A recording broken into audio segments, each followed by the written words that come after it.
Bismillahirrahmanirrahim. Assalamualaikum warahmatullahi wabarakatuh. Alhamdulillah, salatu wassalamu ala rasulillah Sayyidina Muhammad bin Hamdillah wa ala alihi wa sahbihi wa man wala wa la hawla wa la quwwata illa billahi al-aliyyil azim. Subhanaka la ilma lana illa ma 'allamtana innaka antal alimul hakim. Qala rabbi shrah li sadri wa yassir li amri wa hlul 'uqdatan min lisani yafqahu qawli wa qur rabbi zidni ilman warzuqni fahman, amin ya rabbal alamin. Alhamdulillah, dan syukur kepada Allah Subhanahu wa taala atas segala nikmat yang Allah karuniakan kepada kita, terutama nikmatul Islam, nikmatul iman, nikmat sehat wal afiah.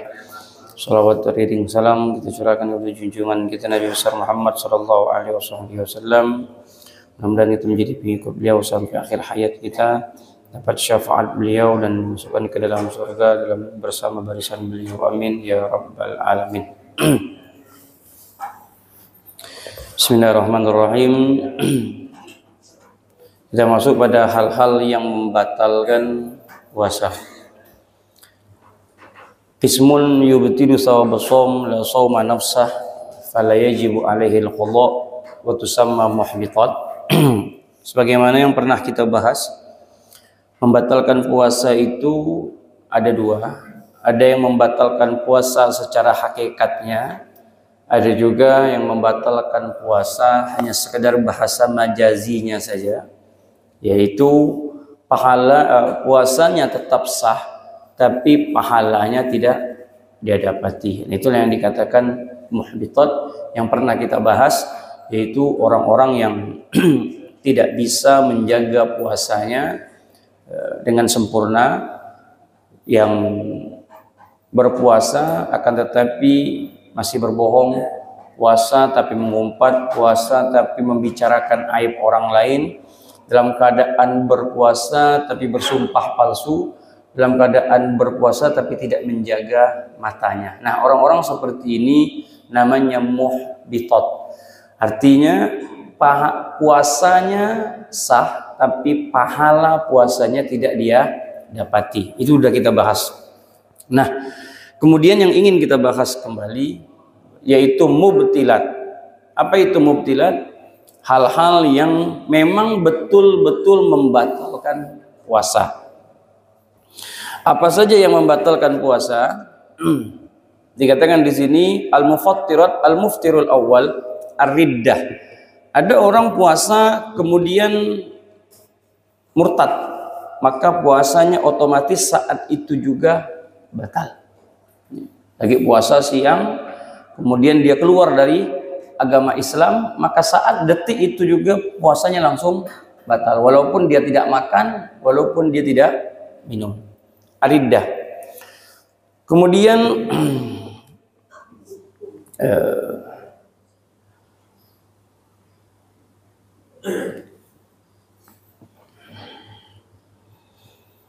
wahya qat'ul Islam biniyatin aw qaulin aw fi'lin walau kanat riddatu lahdatan wahidah. Ya, murtad itu bisa dengan ucapan, bisa dengan i'tiqad, bisa juga dengan perbuatan. Itu makna murtad. Kemudian hal yang membatalkan nomor 2, al-haid wan nifas wal wiladah walau lahdatan minan nahar. Ya, bagi khususnya untuk kaum perempuan, haid ya, dalam keadaan berpuasa tahu-tahu darah tersebut keluar. Haid atau wiladah atau dia melahirkan, maka batallah puasa seorang wanita tersebut. Walau lahdatan minan nahar, walaupun yang keluar itu sedikit dan sebentar, tetap membatalkan. Yang ketiga, al-junun walau lahdatan, gila. Dapat yang keenam, mungkin karena mikirkan THR, mungkin tak dapat bini minta baju terus, kue udah dipesan, laki pun gila. Ditanya, bisa gak buat gila? Misalkan suami tadi gila langsung. Bang, macam mana gak baju kita nih? Baju apa? Gila nampaknya kan. Batal puasanya. Tak tahu lah bisa betul benar atau tidak. Intinya kalau ada penyakitan atau apa gila, langsung membatalkan puasa. Kemudian al-irma wa syukur, mabuk idza amma jami'an nahar wa amma idza afaqa walau lahzatan wahidatan sahha shaumuhu wa wal mu'tamad inda Romli. Menurut Imam Romli, kalau seandainya dia itu pingsan sebentar saja, mungkin ada penyakit atau apa gitu, pingsan sebentar, tapi ndak lama pingsannya itu, ndak sampai 1 hari itu, maka dia masih diperbolehkan untuk melanjutkan puasa. Tapi kalau dari siang sampai ke sore pingsan gitu, ndak bangun-bangun, maka itu membatalkan puasa. Kemudian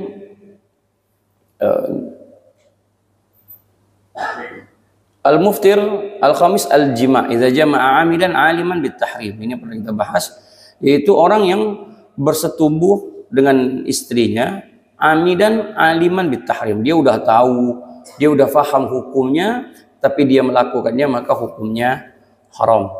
'Aliman bit-tahrim mukhtaran batala shaumuhu wa idza afsada shaumuhu fi ramadan yawman kamilan bi jima'in tamin asima bihi shaum tarattaba alaihi khamsata asya.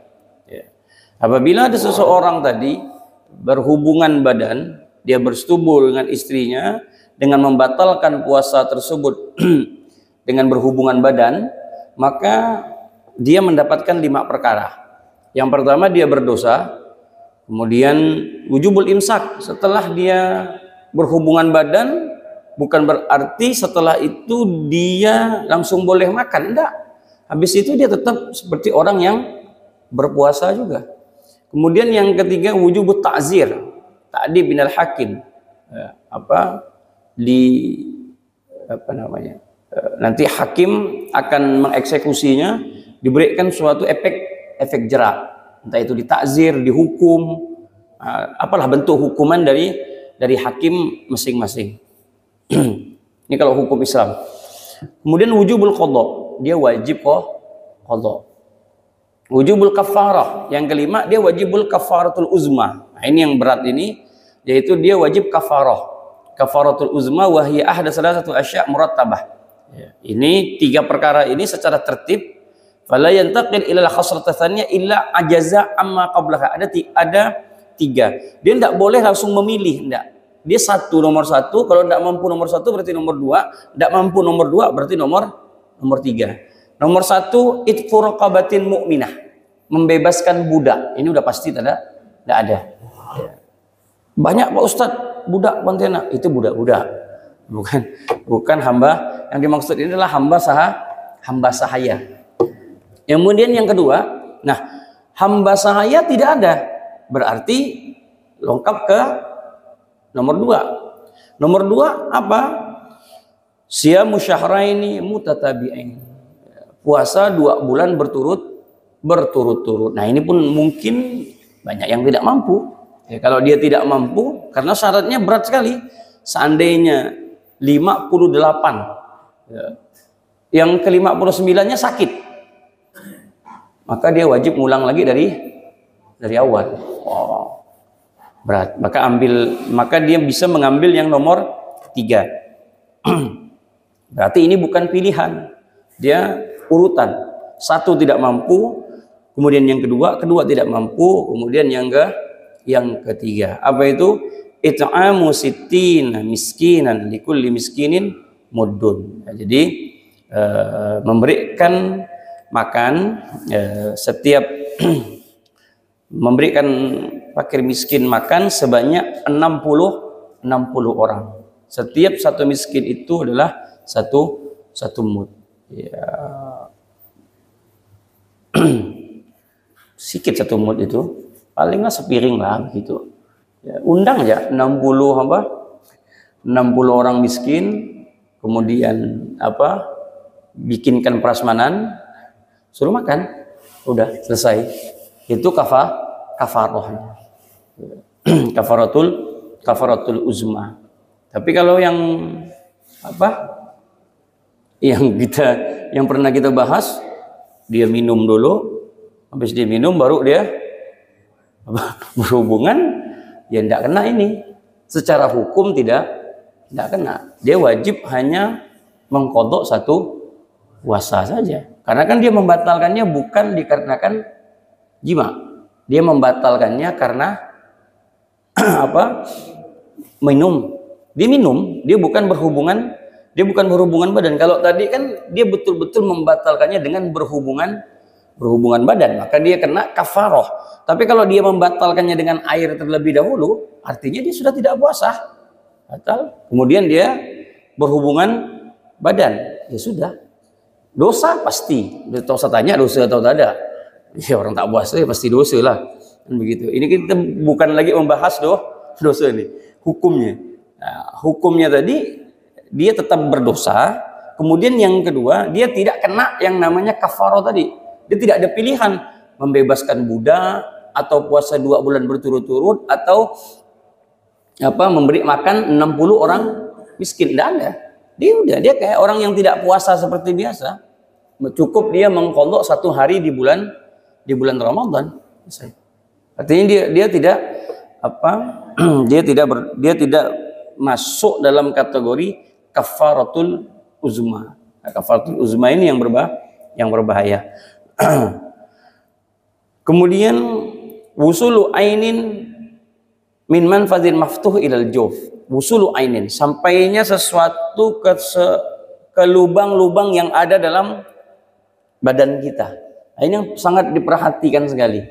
Orang cotton bud, ini kan lubang. Ini hidung, mulut, kemudian kemaluan. Nah, itu lubang. Mata enggak? Mata tidak. Tapi dalam mazhab Imam Malik, mata itu termasuk lubang. Jadi kalau dalam mazhab Imam Malik, orang yang menggunakan tetes mata di bulan suci Ramadan itu batal. Tapi kalau dalam mazhab kita tidak. Karena mata dia tidak termasuk seperti mulut atau lubang. Nah, kalau lubang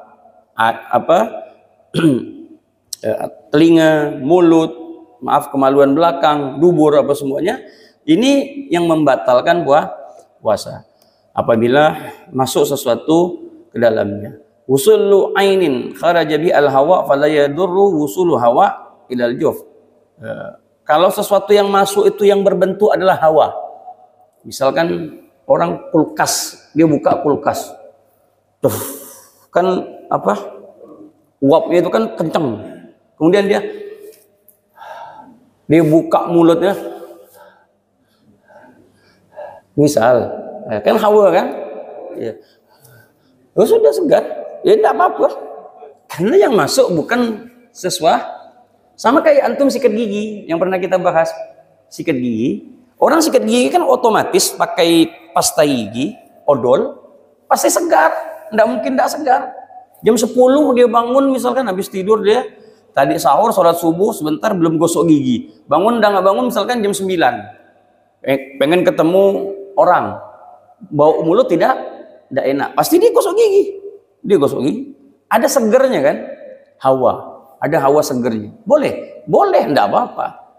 Tapi yang menjadi permasalahan itu ketika dia gosok gigi, yang harus dia berhati-hati, sesuatu dari pasta gigi tadi kalau masuk ke kerongkongan, itu bisa membatalkan.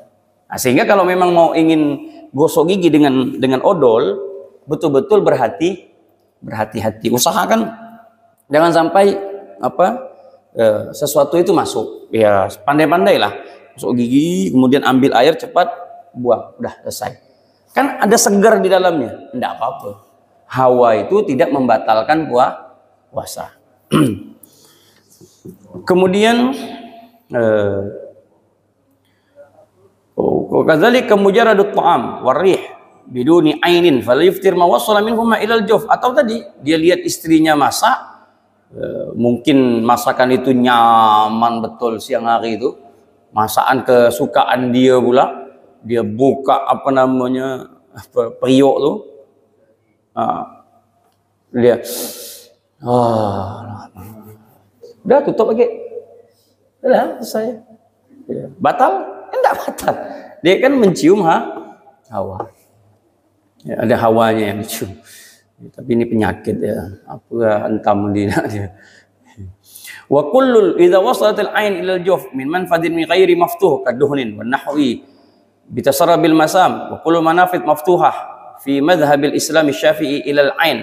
Setiap semuanya itu tidak membatalkan kecuali mata. Mata enggak. Sakit matanya, kemudian dia diambil apa? Tetes mata masuk, dah apa? Tidak membatal. Tapi kalau dalam mazhab Imam Malik membatalkan. Karena ini termasuk apa? Lubang. Karena kan kalau terlalu banyak, kalau tidak salah bisa kerongkongan kan. Tapi Imam Syafi'i tidak mengatakan ini jof. Dia tidak mengatakan apa, beliau tidak mengatakan itu sebuah lubang yang bisa membatalkan. Wa kadzalikal udhun indal Imamul Ghazali. Nah, menurut Imam Ghazali telinga tidak, tapi menurut Imam Syafi'i tetap telinga tetap membatalkan. Cotton bud Ramadan tidak boleh. Dia boleh cuma di sini aja. Apa? Gatal misalkan. Di luar ini ya.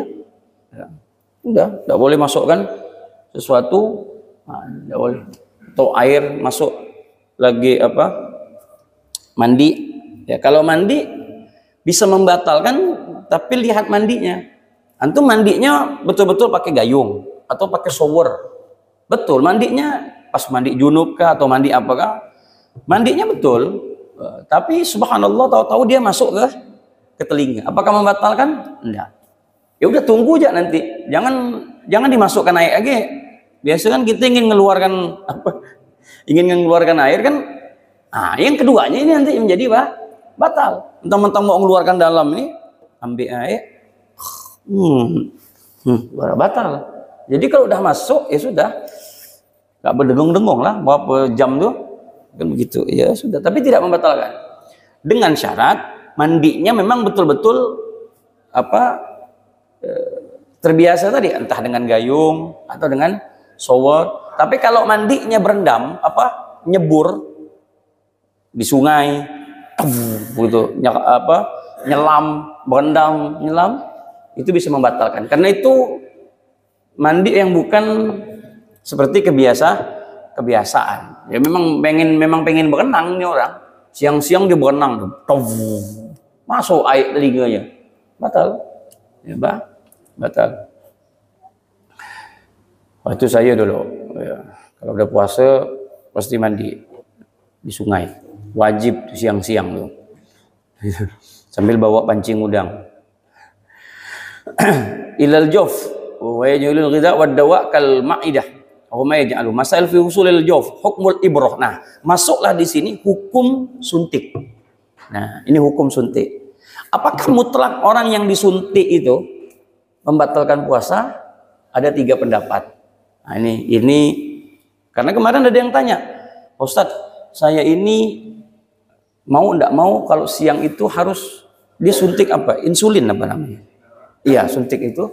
Dia harus suntik itu. Kalau enggak dia apa? Enggak kuat atau apa kata dia. Jadi sesuatu yang kayak mewajibkan bagi dia. Nah, kita bahas hukum suntik ini dengan 3 pandangan. Yang pertama, pandangan yang pertama kita baca, hukmul ibrah tajuzu lid-darurah walakin ikhtalafu fi ibtaliha lis-shaumi ala salasati aqwal. Ya, pertama. Jadi kalau menjawabnya enggak langsung boleh gitu. Enggak, ada 3 pendapat. Jadi kalau nanti ada ustadz yang mengatakan batal, ya sudah berarti dia nanti mengambil pendapat yang tadi. Tapi kan kita harus tahu juga ada 3 pendapat. Yang pertama, pendapat yang pertama, tajuzu lid-darurah walakin ikhtalafu fi ibtaliha lis-shaumi ala salasati aqwal. Yang pertama, dia hukmul ibrah tajuzu lid-darur, boleh kalau itu memang darurat. Boleh. Ibrah itu jarum yang dimasukkan itu boleh kalau memang itu darurat. Kalau dia tidak darurat, maka dia membatalkan. Itu pendapat yang pertama. Pendapat yang kedua, ya. Pendapat yang kedua, fa fi qaulin innaha tabtul mutlaqan li anha wasalat ilal jawf. Pendapat yang kedua, dia batal secara mutlak. Nah, ini pendapat yang kedua. Dia batal karena memasukkan sesuatu dari luar ke dalam. Ya. Kemudian wa fi qaulin innaha la tabtul mutlaqan. Yang kedua innaha la tubtil mutlaqan, dia tidak membatalkan secara mutlak. Li'annaha wasalat ila jawf min ghairi manfadin maftuh. Dia tidak membatalkan karena dia masuk bukan lewat sesuatu yang dari lubang. Kan dia masuknya dari pembuluh darah atau dari urat-urat yang sempit seperti apa Pak Dokter? Urat apa namanya? Kan pantat lah, belakang bokong ya. Kan begitu. Atau dari pembuluh, dia kan masuknya bukan dari pembuluh darah, bukan dari mulut, bukan dari hidung, bukan dari hidung, telinga, bukan. Dia masuknya lewat kulit. Nah, jadi itu tidak membatalkan. Itu pendapat yang kedua. La tabtul mutlaqan li'anna wasalat wa fi qaulin fihi tafsil. Nah, ini yang bisa kita gunakan untuk jawaban ya, biar enak. Ada yang bilang membatalkan, ada yang bilang tidak. Wahwal ashah. Nah, ini pendapat yang kuat. Dari pendapat tadi ada yang mengatakan tidak membatalkan secara mutlak. Udah suntik-suntik ya. Selesai. Mau dia dari pembuluh darah ke, mau dia dari bokong ke, enggak apa-apa. Apalagi dia darurat. Itu pendapat pertama. Pendapat kedua, dia mutlak batal karena memasukkan sesuatu ke dalam tubuh tadi. Nah, pendapat yang ini diperinci. Nah, ini perinci, ditafsil, dia perincian. Pertama, inna la tabtul wa fi qaulin fi tafsir wa huwa al-ashah idza kanat al-mughadhiya fatubtil as-sham wa idza kana ghairu maghadhiya fanandur. Kalau dia berbentuk impus. Nah, impus itu kan makanan kan? Suplemen, dia suplemen makanan itu membatalkan. Ya, dia membatalkan. Vitamin kah yang disuntik atau apa tadi itu? Saya tidak tahu insulin itu apa, Pak? Hormon, tapi dia bukan bentuk makanan kan, bukan. Memang obat ya. Obat. Ya, tidak jadi masalah. Kalau untuk mengambil pendapat yang ini, kalau mengambil pendapat yang atas tadi mutlak. Kalau mengambil pendapat yang ini tidak, dia tidak membatalkan. Tapi kalau dia impus, dia membatalkan. Nah, kemudian dikatakan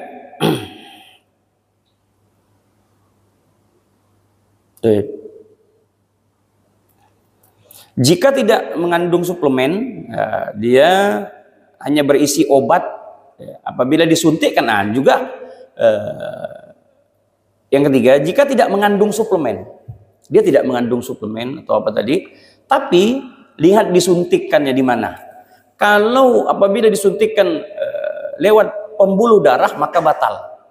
Kan sini ya, sini berarti suntik di sini, maka dia batal. Ya. Walaupun itu bukan suplemen tadi. Ya, obat lah, katakan obat, tapi disuntikannya lewat pembuluh darah, batal. Jika disuntikannya lewat urat-urat yang apa tadi itu, yang katakanlah yang tidak berongga, bahasa Bapak dokter nanti tanyalah, pokoknya begitulah, bukan dari pembuluh urat otot, ya urat otot, maka itu tidak membatalkan. Jadi kalau dia disuntik, tapi kan kerjanya biasanya kurang cepat kalau tidak salah ya. Karena saya pernah itu awal-awal saya datang ke sini belum nikah, saya kena tipes, ya. Tipesnya kuat betul. Kemudian dibawa ke rumah sakit Yarsi. Saya punya kawan ini agak gila sedikit. Saya dikasih obat yang berapa menit itu ya? 5 menit itu, tidak sampai 5 menit, 2 menit itu langsung sehat. Dibelikannya, bawa ya. Dibelikannya obat karena di situ tidak ada, dibagi ke apotek seberang ini. Ada 3 botol dimasukkan ke sini. Sehat saya. Wow, hebat ini obat, kata saya kan. Tak lama, berapa bulan lagi saya sakit. Jatuh sakit lagi. Saya minta lagi obat. Waktu itu saya berobat di Puskesmas Pontianak Utara. Masuk ruang ICU-nya. Saya tanya, Pak Bu dokter, kata saya minta obat yang apa? Yang begini. Saya sebutkan ciri-cirinya, begini-gini. Nanti langsung disuntikkan di sini. Langsung dia bilang, oh enggak boleh itu, kata dia. Itu harus pakai perjanjian. Kalau enggak ada perjanjian, saya enggak berani. Kalaupun pakai obat itu harus lewat impus, kata dia. Apa nih maksud perjanjian? Coba tanya dulu yang ngurus. Pasti ada perjanjian yang ditandatangani, kata dia. Udah saya sehat, saya tanya. Ente dulu pakai perjanjian gitu? Ke perjanjian. Itu perjanjiannya mati kan, kata dia. Iya, kata dia. Ngapa ente berani, kata saya. Saya tak tahu apa-apa kan waktu itu. Iyalah, saya yakin, kata dia. Ulama macam Habib insya Allah panjang umur, kata dia. Wah, kacau nih urusannya, kata saya. Main yakin-yakin ya. Jadi tidak sembarangan dia langsung ke pembuluh darah. Kata dokter tuh, kalaupun lah pakai menggunakan ini, dia harus menggunakan lewat air impus, nanti disuntik lewat impus, maka baru boleh. Kalau enggak boleh, kata Allah. Kira-kira bisa dipahami lah ya tentang bab karena minggu kemarin ada yang bertanya tentang bab suntik. Jadi kalau kita mengambil kesimpulan biar sempurna suntik ini, berarti dia ada 3 pendapat. Ya, saya ulangi lagi, ada 3 pendapat. Pendapat yang pertama mengatakan boleh secara mutlak, walaupun itu dalam bentuk apapun. Ya, apakah itu dalam bentuk suplemen ataukah itu dalam bentuk obat, dia secara mutlak boleh. Alasannya karena dia tidak masuk lewat mulut. Yang batal itu kan mulut, telinga, hidung, atau lewat kemaluan belakang. Itu lubang. Jadi dia tidak membatal karena dia hanya lewat lewat pori-pori, lewat suntikan. Jadi tidak membatalkan. Pendapat yang kedua, dia membatalkan apabila dia berbentuk makanan. Kalau dia berbentuk makanan seperti tadi impus, maka dia membatalkan. Kalau dia berbentuk obat, dia tidak membatalkan. Pendapat yang ketiga, dilihat kalau dia menyuntikkannya, kalau dia menyuntikkannya tadi lewat pembuluh darah, maka dia membatalkan. Tapi kalau dia lewat urat otot, kan, maka dia tidak membatalkan. Nah, kira-kira seperti itu. Intinya yang jadi permasalahan, kalau memang yang disuntikkan itu garis besarnya adalah yang sifatnya makanan. Nah, itu yang menjadi masalah. Makanan, seperti impus atau vitamin atau apa, itu yang membatal. Tapi kalau dia hanya berbentuk obat, tidak menjadi masalah. Apalagi darurat, seperti pertanyaan seseorang itu mengatakan waktu tidak salah di Masjid Muqarrabin kemarin, dia tanya, Ustadz, saya ini harus suntik insulin, Pak Ustadz, mau tidak mau, dan suntiknya itu di siang hari, kata dia. Oh, tidak apa-apa, tidak jadi masalah, apalagi dia dalam keadaan darurat. Lihatlah keadaannya seperti apa. Kemudian wa fi qaulin fihi tafsil wa huwa al-asah idza kanat mughdiyah fatabtulu shaum wa idza kanat ghairu mughdiyah fanandur. Kalau mengambil pendapat yang ini, kalau dia mughdiyah, sesuatu yang menjadikan itu sebuah makanan atau vitamin, maka dia batal. Tapi kalau bukan yang sifatnya vitamin atau impus atau makanan, maka dilihat tadi, ya, ada orang sakit harus suntik misalkan, suntiknya obat, ya sudah, suntik aja, tidak apa-apa. Ya minta suntik lewat bokong, lewat belakang, jangan suntik lewat pembuluh darah. Itu tidak membatalkan puasa. Kemudian hukmun nukhamah, yang membatalkan lagi nukhamah. Nukhamah itu dahak. Ini yang banyak kita terkadang tidak awam, tidak tahu, padahal ini membatalkan dahak. Nah, kemudian udah keluar, ditelan kembali. Nah, itu batal. Dia membatalkan. Tapi kalau misalkan dia belum keluar sampai, dia itu batasnya huruf kho. Coba pegang huruf kho itu di mana? Kho. Nah, berarti dia di sini. Kho. Nah, Kalau dia misalkan belum sampai ke huruf kha, misalkan dia dah nah, dia masih di sini, kemudian dia ditelan kembali, maka itu tidak membatalkan. Tapi kalau udah lepas, maaf, udah keluar dari tempat makharij huruf kha tadi, kemudian ditelan lagi, batal. Idza wasalat al-zahir fabtalaha batala shaumuhu. Apabila dia sudah sampai pada batasnya, nah ini batasnya biar nyaman itu batas huruf kha tadi, maka batallah puasanya. Idza wasalat haddul batin fabtalaha fala tabtul shaumu. Kalau sampai di sini enggak, kharaju harful kha wa haddul batin makhraja huruful ha. Kha ha. Nah, kalau dia sampai di huruf ha di sini enggak. Ha kan ada tempat suara. Kalau orang belajar ilmu tajwid kan semuanya ini kan ada tempat keluarnya ya. Makanya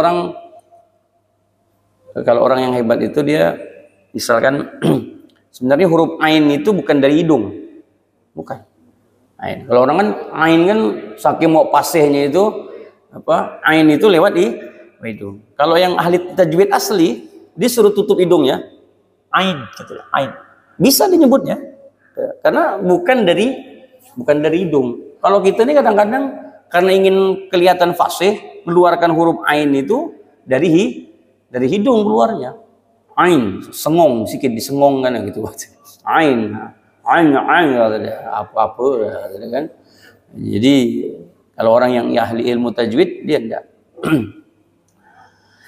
Sama kayak huruf kalimat la ilaha illallah. Itu tidak ada katop, Bu. La ilaha illallah. Tidak ada main bibir, dia cuma main lidah aja. Makanya orang yang naza, orang yang lagi sakaratul maut, dia bisa ngomong, dia bisa nyebutkan itu karena dia tidak perlu gerakkan mulutnya, dia hanya perlu menggerakkan lisannya saja. Kalau lisannya bergerak selesai. Nah, itulah keindahan huruf la ilaha illallah. Tapi kan kalau orang yang tak pandai kan kena semua tuh.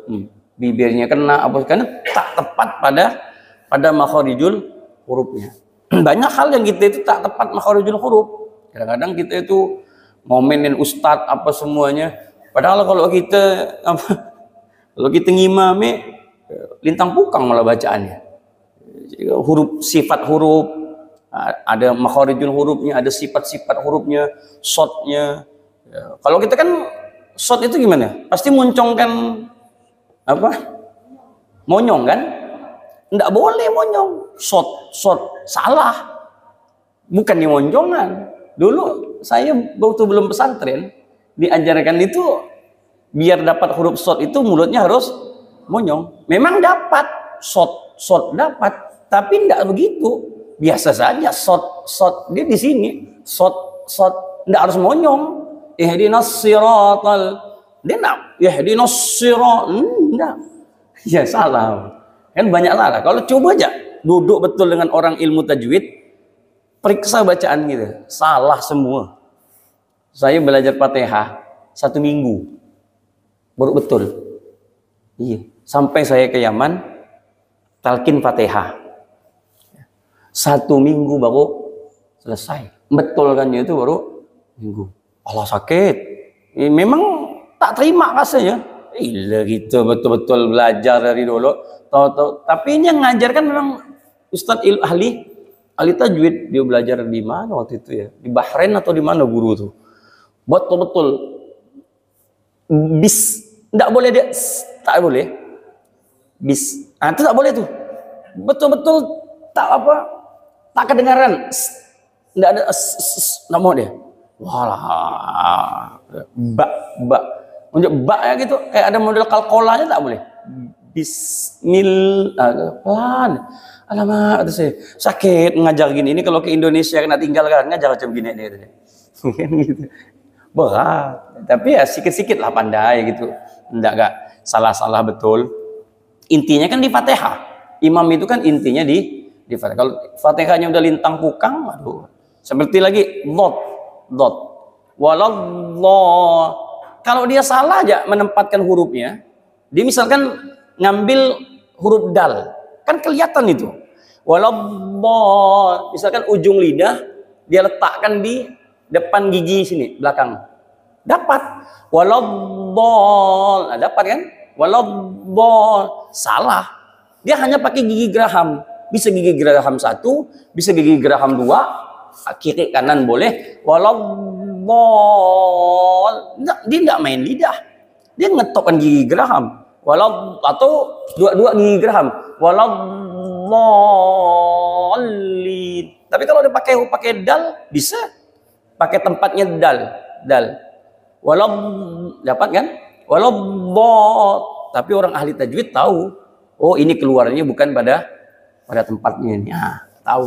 Kalau kita kan hantam kromo, yang penting apa? Yang penting suaranya bagus, lawa kata dia kan. Tapi tajwidnya lintang bukan. Kira-kira begitulah. Jadi huruf ha, kembali lagi ke pelajaran kita, kho, ha, ha. Dia kan 3 tuh. Kho, ha, ha. Jadi dia 3 di sini. Kho, ha, ha. Min hadil zahir fatabtul som idza btalaha ba'da wusuliha ilaihi wa inda rafi min hadil batin fala yubtilu ibtila'uha. Hukmul ibtila irrik, hukum orang yang menelan air liur. Hukumnya apa? Kalau tak boleh menelan air liur, waduh, kering, tak ada yang mau puasa kali, kan begitu. Tapi apakah boleh menelan air liur? Ada hukumnya. Yang pertama, la yuftir liman fa'atil ihtiraz minhu, tidak membatalkan orang yang menelan air liur. Itu sudah selesai.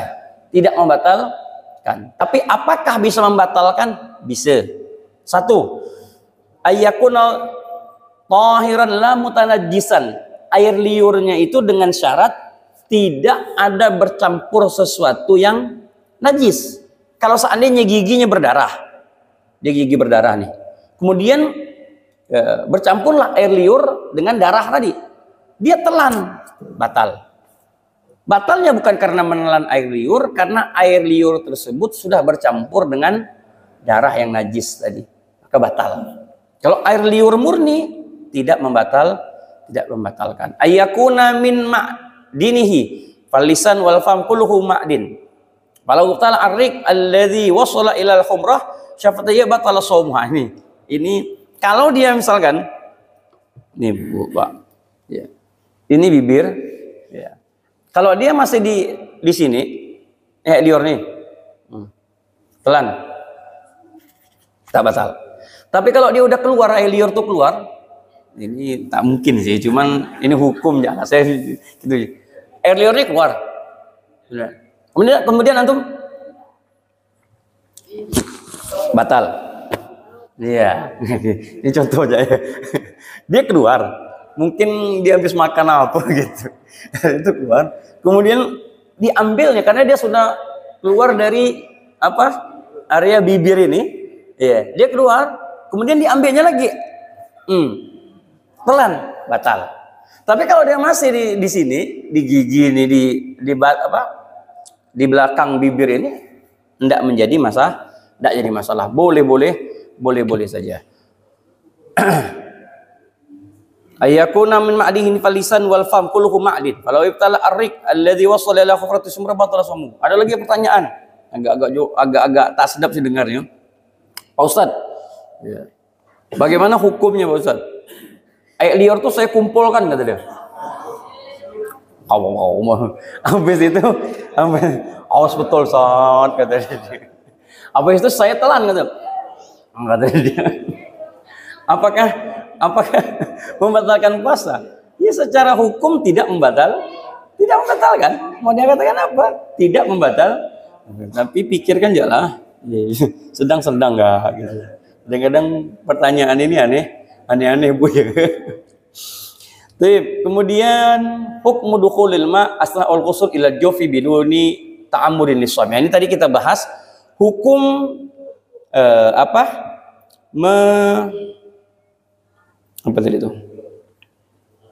masuknya air ketika kita mandi ke lubang. Tadi kita mandi ke lubang.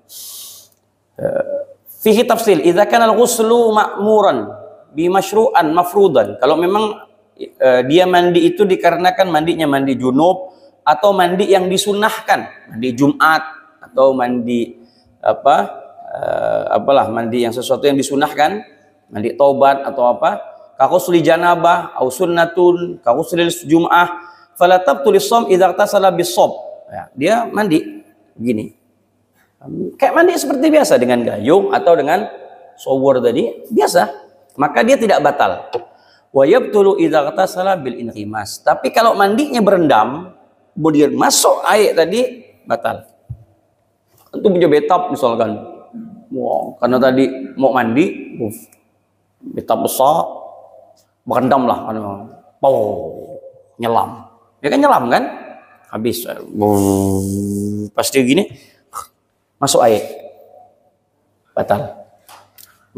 Karena sesuatu mandi yang tidak dianjurkan mandi macam begitu, maksudnya dalam keadaan Jadi kalau dalam keadaan puasa, ya mandinya lumrah sajalah. Mandi shower biasa, kemudian pakai gayung apa semuanya yang biasa-biasa. Jangan mandi dengan menyelamkan badan. Idza kana ghusl ghairu ma'mur bih, ghairu masyru', ka ghusli tabarrud aw tanzif fatabtul shaum. Idza sabaqal wa illam yata'ammad. Sawa'un ightasala bis-shab ambil imas. Tapi kalau mandi itu bukan mandi yang disunahkan, mandi cuman nyejukkan badan ya.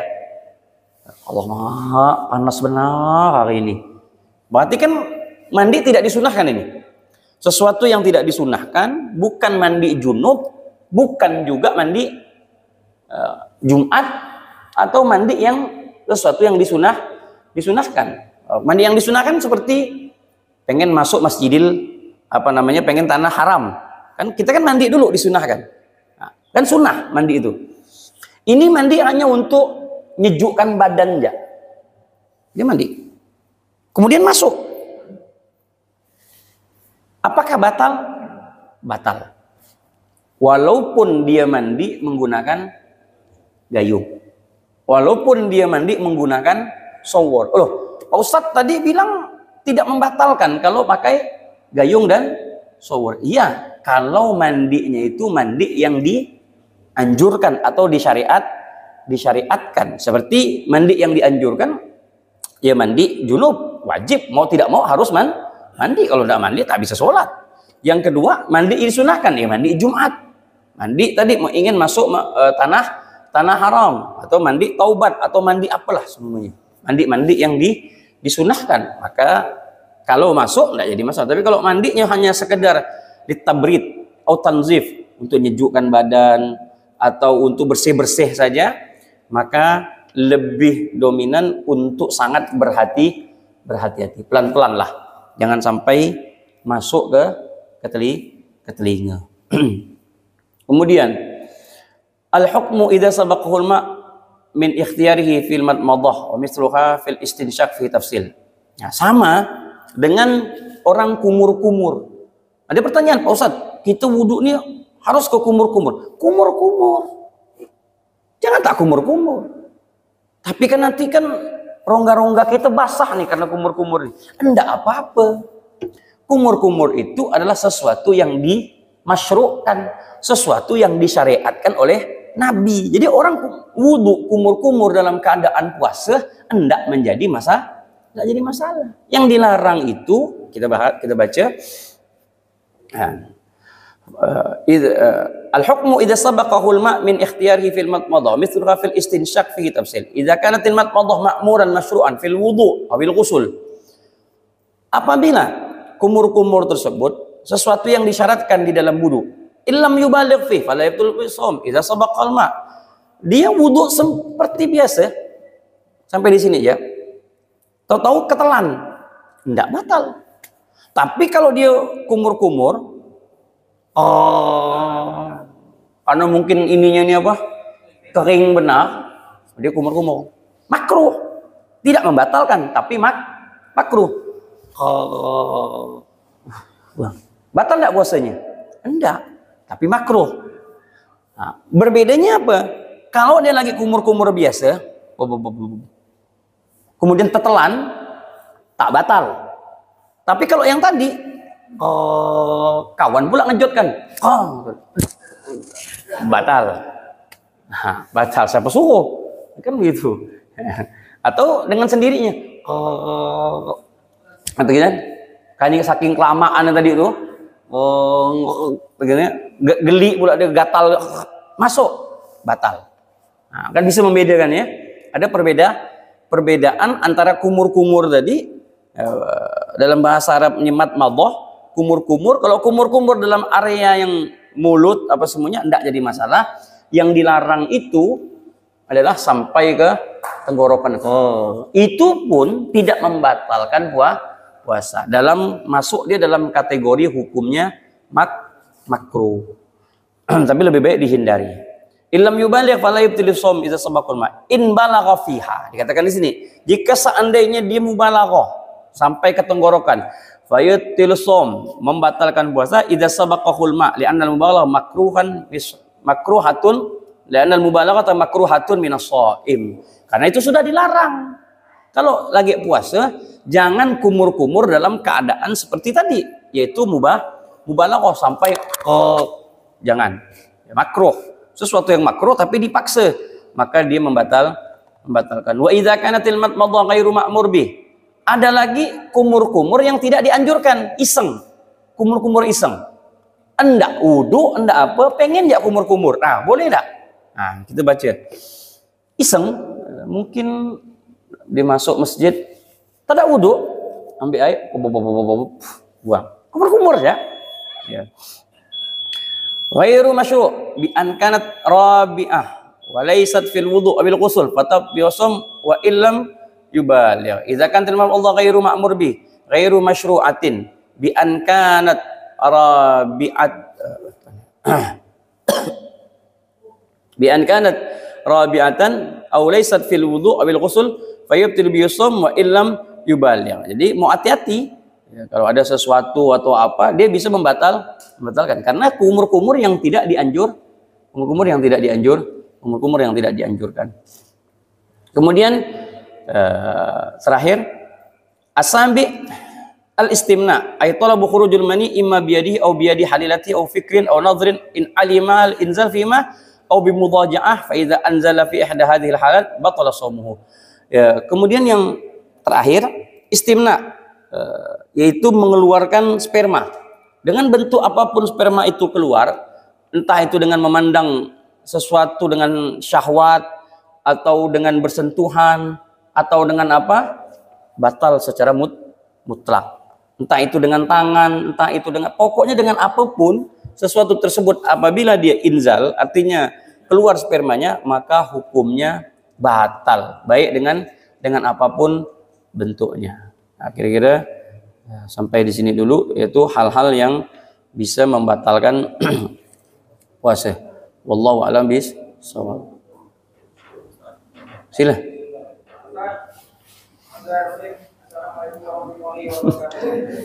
Sila. Ya.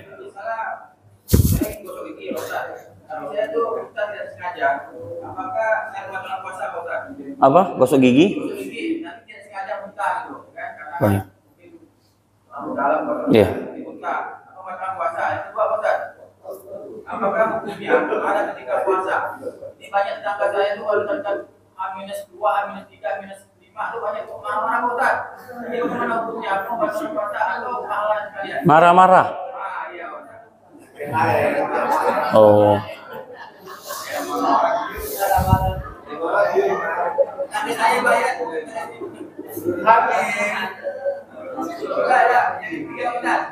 Bagaimana hukumnya? Orang pura-pura bisa dapat istri karena dia dapat THR,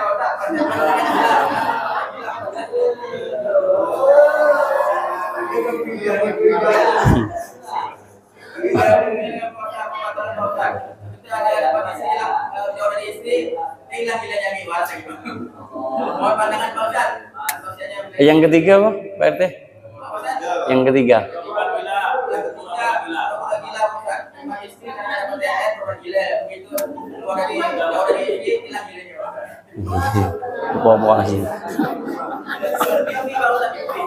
Iya. Baik. Iya. Yang pertama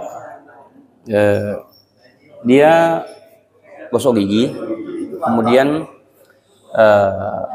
dia bisa muntah. Muntah itu nanti ada hukumnya tersendiri.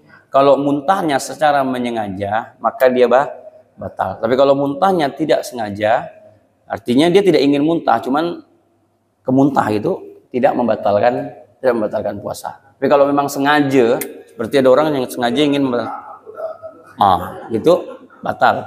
Kalau sengaja dia untuk muntahkan gitu, mungkin dia sakit atau apa, kalau tidak muntah, tidak enak gitu perutnya, bahaya, sehingga dimuntahkanlah oleh dokter atau dia sendiri dimintakan untuk muntah, maka membatalkan. Tapi kalau seandainya tidak sengaja, baik itu gosok gigi atau dalam perjalanan, misalkan dalam perjalanan tak nyaman dia muntah, ya, terus kan puasanya tidak membatal karena dia tidak ta'ammad, dia bukan menyengaja. Kalau menyengaja batal. Saya kira tak adalah orang yang ingin menyengaja, kecuali tadilah gambaran mungkin untuk kesehatan. Yang kedua apa tadi itu? Marah-marah, pura gila. Dosa. Ya, berdosa. Udah tantang jala bini tuh kan begitu. Ya, ngapa duit ada, bilang dia kan begitu. Mau diapakan, duit ada kan begitu. Jangan pura-pura gila, nanti gila benaran pula begitu. Tidak batal. Kalau misalkan dia pura-pura gila kan tidak nama kan pura-pura. Tapi bohongnya yang bisa membatalkan puasa. Wallahu a'lam bishawab. Silakan. Apa?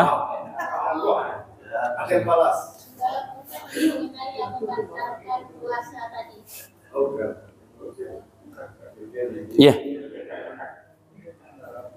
Membatalkan puasa dengan cara minum, tapi setelah itu berhubungan. Iya. Bukankah perbuatan itu tergantungnya? Oh. Yang kedua, tadi mengenai membatalkan juga membayar kifarat.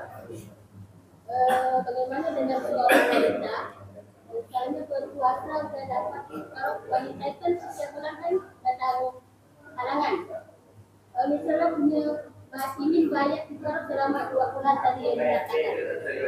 Sedangkan wanita kan harus datang apakah harus mengulang dari awal atau melanjutkan?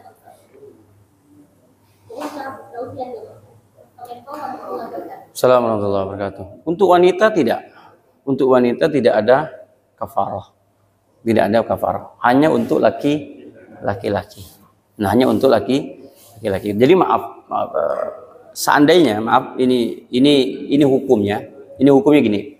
Maaf Bapak Ibu ya. Saya jelaskan biar hukumnya jelas. Ketika ketika kemaluan laki-laki dan kemaluan perempuan itu bertemu, mujarrad kemaluan itu menempel ke kemaluan perempuan itu sudah batal puasanya. Jadi batalnya puasa itu dikarenakan tadi itu. Nah, yang apa? Yang menjadikan seseorang itu kafarah itu hanya laki-laki, dan perempuan tidak dikenakan kafarah, tetap berdosa, tapi hanya cukup mengqadha satu hari. Untuk perempuan tidak, karena logis, karena tidak bisa dia untuk berpuasa 2 bulan berturut-turut. Kan wanita kan harus mendapatkan haid. Bagaimana dia bisa menjalankan 2 bulan berturut-turut? Sedangkan dia hanya bisa sempurna sucinya itu dalam hitungan 23 atau 22. Kan kebiasaan perempuan kan 7 hari, 8 hari, 7 hari. Kebiasaan wanita itu menstruasi. Jadi kalau untuk dikenakan kafaroh, apalagi membayar 2 bulan berturut-turut, tidak bisa. Mau tiap minggu jadi. Dan itu tidak bisa syaratnya.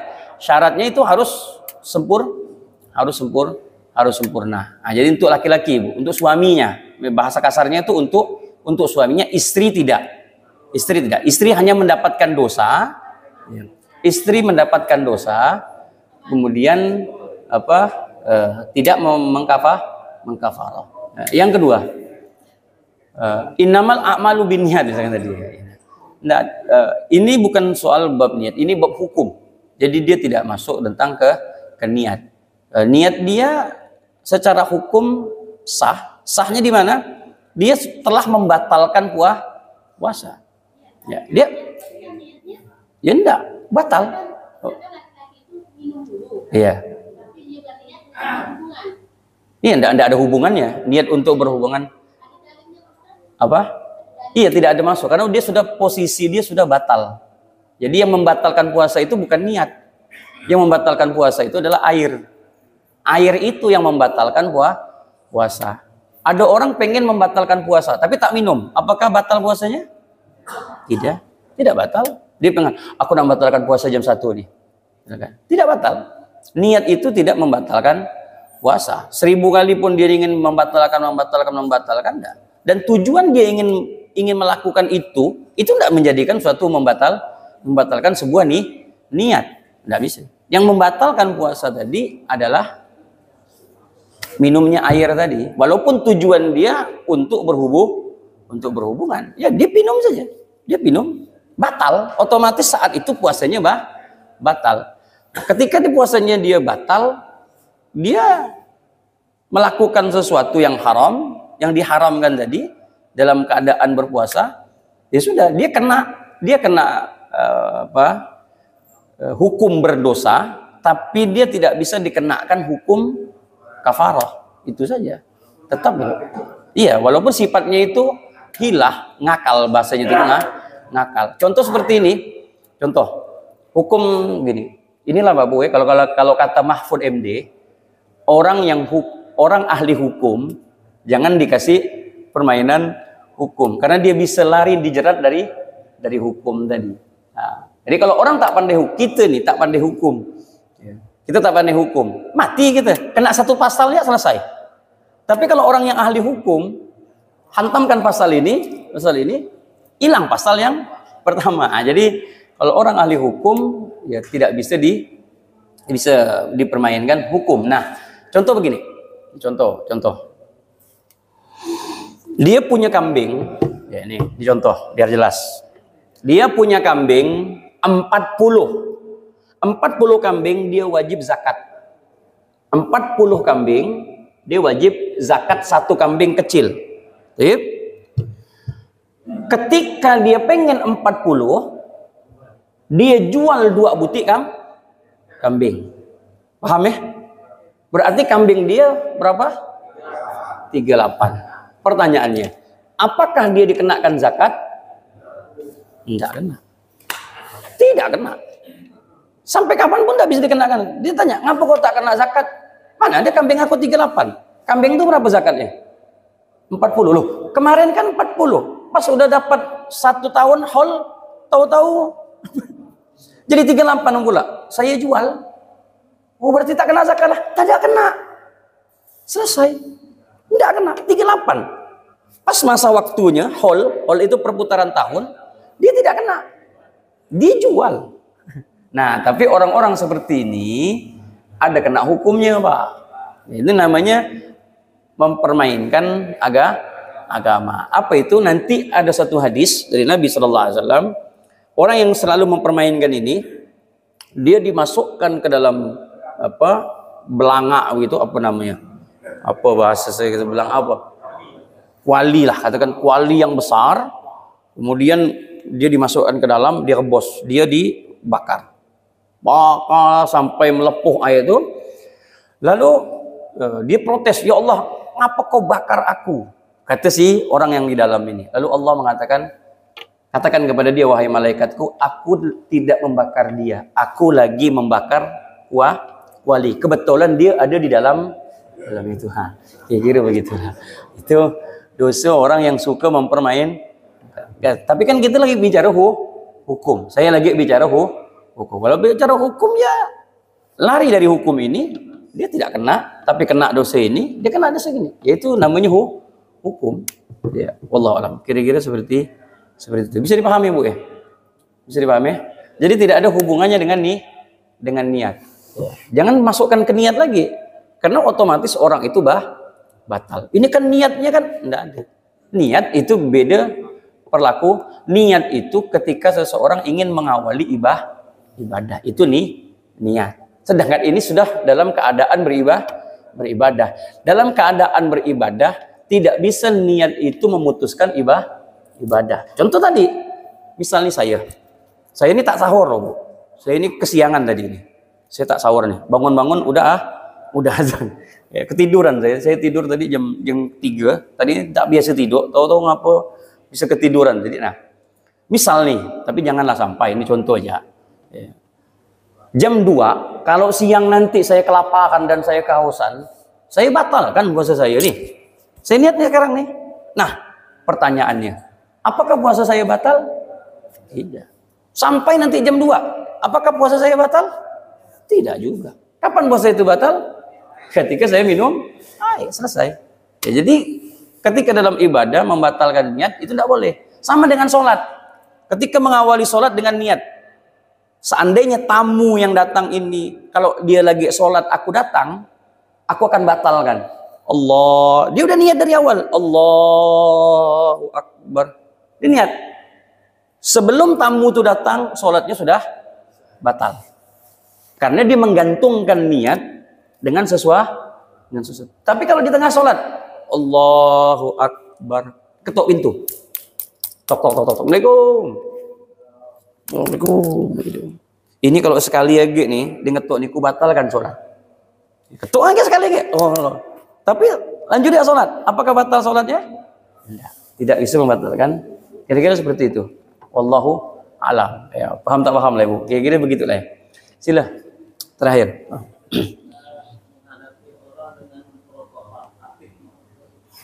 Kita sebagai perokok masih kita apakah membatalkan puasa? Kemudian tadi kan gosok gigi sebelum terbitnya matahari dengan pasta gigi. Tapi kalau kita kumur-kumur dengan menggunakan Listerine, apakah juga membatalkan? Ya. Jadi, di samping kita ada orang perokok, kebetulan tidak puasa. Mungkin dia musafir atau apa dalam perjalanan, semua buka. Dia musafir ini tidak berpuasa. Kita tetap berpuasa. Ini ngerokok nyaman, ya dia ngerokok tepuh. Asapnya kita isap. Penyakit dah pasti, kan begitu. Ya, apakah membatalkan? Tidak membatalkan. Sama tadi mengisap lauk masakan istri tadi. Nah, dapat wanginya, dapat sedapnya, tapi tidak membatalkan. Sama Listerine, menggunakan Listerine kumur-kumur dengan Listerine pun sama. Justru malah selamat dengan Listerine daripada dengan pasta gigi. Kalau pasta gigi itu kan ada partikel-partikelnya kan. Ya, kalau Listerine kan tidak ada. Kita ambil, buang, nggak ada. Dia hanya hawa segar saja. Justru selamat pakai Listerine. Kalau saya bisa anjurkan pakai Listerine saja daripada pakai pasta gigi, karena Listerine lebih selamat. Yang kita takut itu kan sisa-sisa odol biasa kan, kalau kita habis gosok kan dia kan masih ada tuh bentuk-bentuk partikel-partikel kecil itu. Nah, itu kalau masuk ke dalam batal. Nah, bagus Listerine selamat. Gosok gigi dia tidak mungkin ada partikelnya yang menyisa-nyisa tadi pasta gigi tadi. Dia macam air ya terbuang. Segar tidak apa-apa. Kan kembali lagi tadi. Mulut di sini, di anggota sini ini kita masukkan tidak boleh, tidak menjadi satu permasalahan. Wallahu a'lam bishawab. Kira-kira seperti itu ya. Subhanakallahumma wa bihamdika asyhadu an la ilaha illa anta astaghfiruka wa atubu ilaik. Alhamdulillahirabbil alamin. Assalamualaikum warahmatullahi wabarakatuh.